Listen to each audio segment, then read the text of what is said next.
Welcome to our channel. Today we are going to discuss inner products. This is needed if we want to solve quantum probabilities with ease.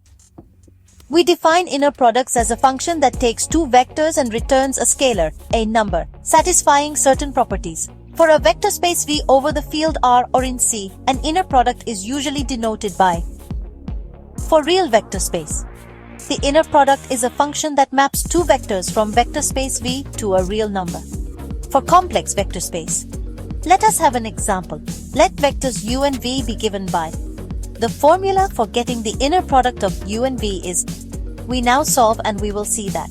Note that if the result were 0, the vectors would be orthogonal at right angles.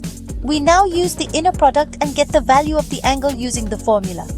We already know the inner product and other things. What is left is to plug it in the equation. Cosine theta is equal to 0.975. We get the inverse cosine and see that it is equal to. Note, there exist angles between vectors even if they don't have common endpoint.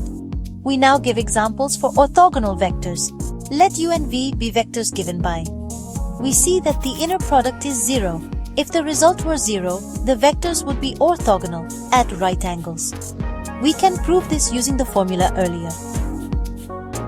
We move 1 to the inner product of vectors in complex vector space. Let vectors u and v be vectors given by. We get the conjugate of the second vector and define the inner product of vector in a complex vector space as. Executing gives. Computing for the angle between two vectors, taking into account the modulo.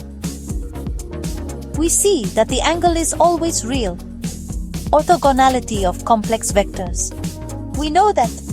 And we see that the conjugate of the second vector is essential.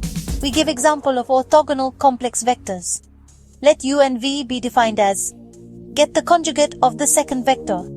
And we see that the result is 0. The vectors are orthogonal. Thank you for watching. Subscribe for more lectures.